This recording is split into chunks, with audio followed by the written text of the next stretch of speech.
Okay guys एकचोटि तपाईँहरूले म रिपोर्ट गराइदिइरहेको छु यता हेरौँ क्यामेराम्यान जातिवाचक नाम ओके सरी जातिवाचक नाम भनेको व्यक्ति वस्तु ठाउँ आदि बुझाउने नामलाई या जाति बुझाउने नामलाई जातिवाचक नाम भनिन्छ।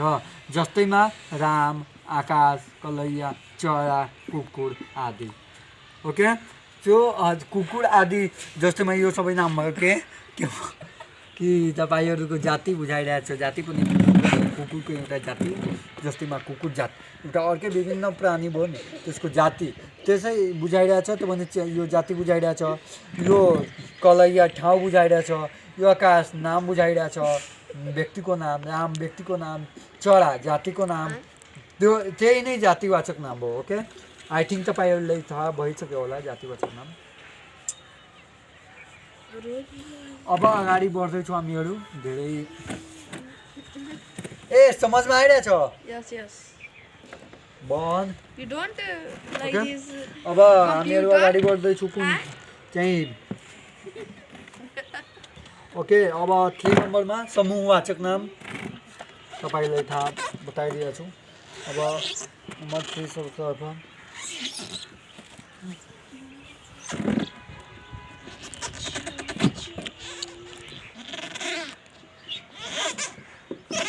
नाम राम्ररी बस् न पढ्नु छैन भने जा यहाँबाट।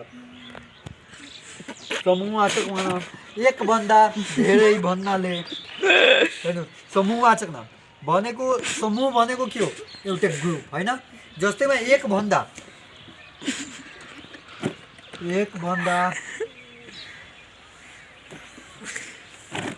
बढी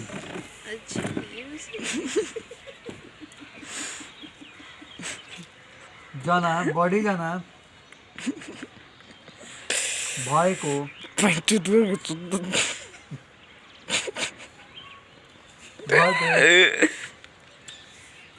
सरी मिलेन के सर्ट म तपाईँहरूलाई सर्टमै लेखाइरहेको छु सर्टकटमा।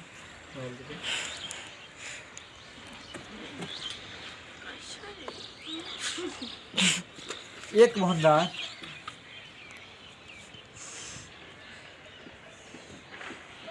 बढी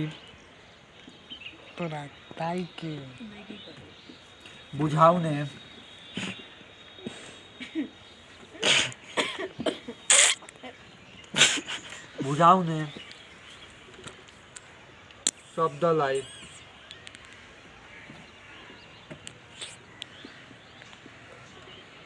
समूहवाचक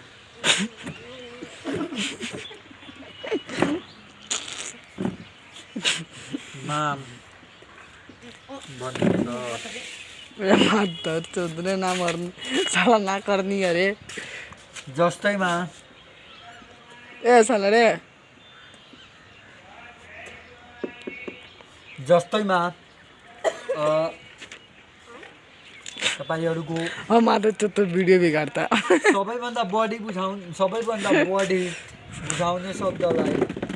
एकभन्दा बढी बुझाउने शब्दलाई समूहवाचक नाम भनिन्छ। जस्तैमा कि एकभन्दा बढी बुक्स किताबहरू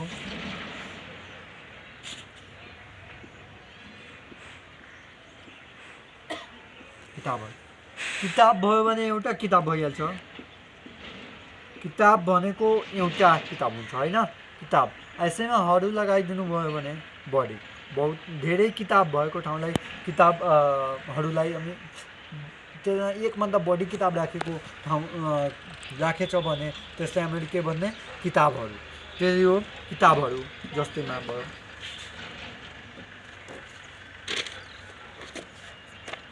किताबहरू जनावरहरू वस्तुहरू चाहे वस्तु लेखे पनि भइहाल्छ। भेडाहरू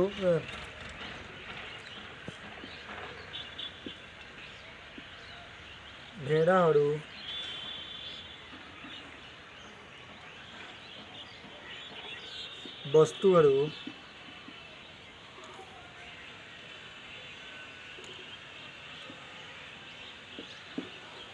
मानिसहरू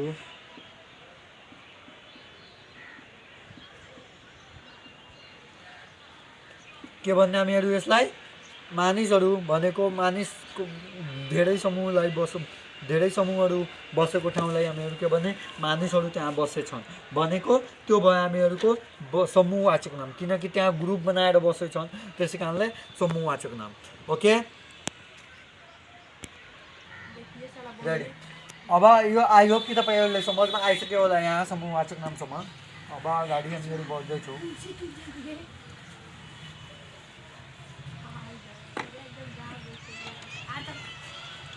नंबर 4 में छ द्रव्यवाचक नाम ओके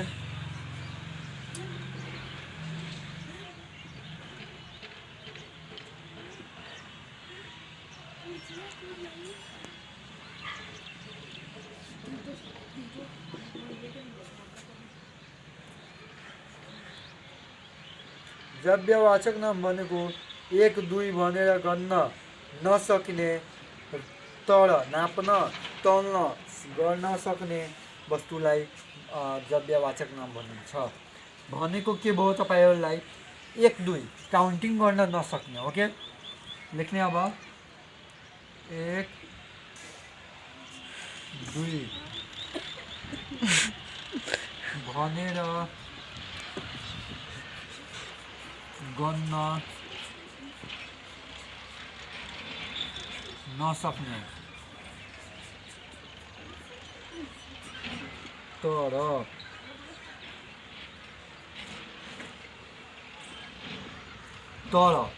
तौल्न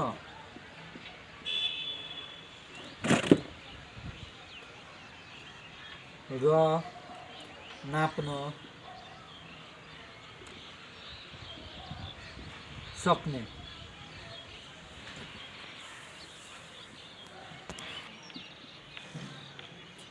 द्रव्यवाचक नाम भनिन्छ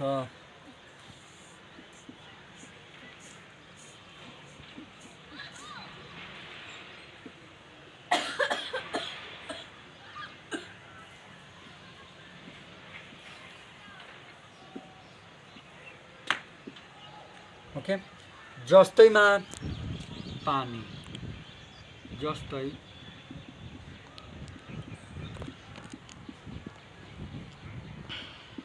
पानी तेल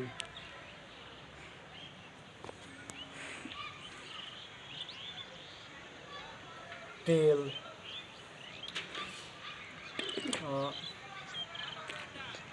फ्रूटी पेप्सी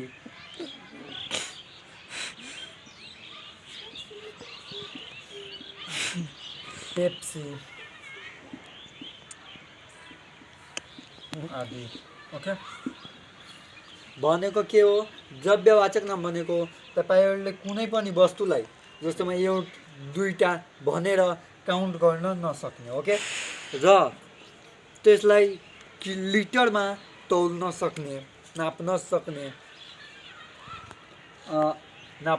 आदि एउटा अरु लेखिहाल्नुस् जस्तैमा भयो तपाईको के हो मसाला के मसाला हो मसाला ओके जबसम्म यो मसालालाई पनि किन्नुहुन्छ भने पाव 1 केजीमा हामीहरू नापतोल गरेर किन्छौँ त्यसै कारणले अरु आउँछ धेरै ओके सो अगाडि तपाईँ नेटमा सर्च गर्नु धेरै आइहाल्छ यस्तो अब स्पेसिफिक भिडियो यसमा बनाउनु पर्छ यसको लागि अगाडि नभए भिडियो धेरै लामो भइहाल्छ सो द्रव्यवाचक नाम भनेको 1 2 भनेर गन्न नसक्ने तर तौल्न नाप्न सक्ने नामलाई द्रव्यवाचक नाम भनिन्छ जस्तै पानी तेल पेप्सी मसाला इत्यादि ओके अब हामीहरू 5 नम्बर पढ्न गएका छौँ अब लास्ट हो यो भाववाचक नाम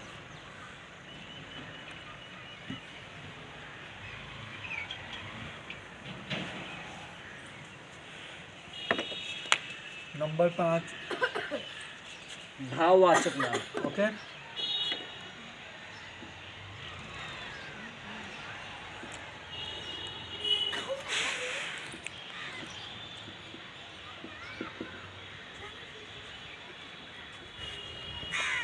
भाववाचक नाम भनेको के भयो? देख्न, छुन र सुन्न नसक्ने, मनले अनुभव मात्र गर्न सक्ने, भाव बुझाउने आउने नामलाई भाववाचक नाम भनिन्छ। देख्न,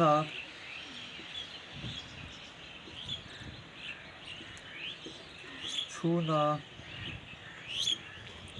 र छुन नसक्ने,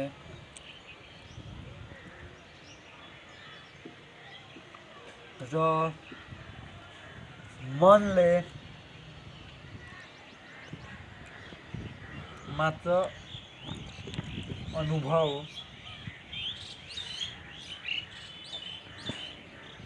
गर्न सक्ने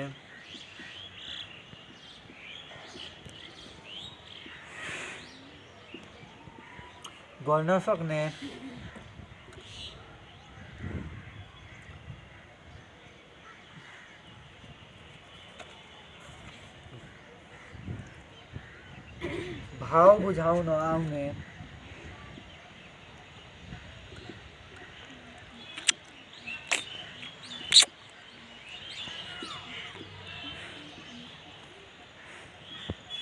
नामलाई भाववाचक नाम भनिन्छ।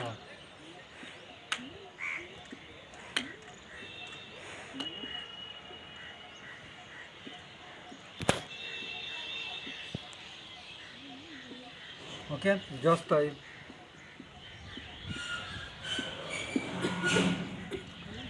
जस्तैमा तपाईहरुको लेखाइ, झगडा, करुणा, लेखाइ,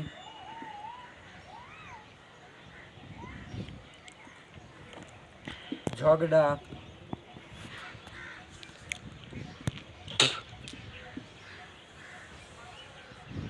माया,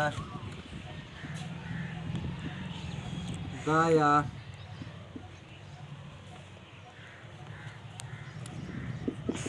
धेरै छन्।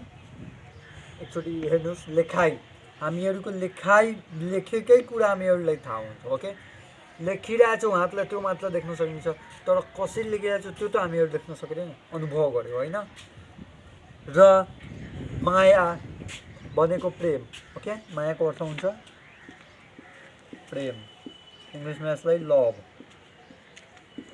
भनिन्छ। ओके, सो यो जुन छ त्यो त हामीहरु माया कसैको प्यार चाहिँ हेर्न सक्दैनन्, अनुभव मात्र गर्न सक्छौँ।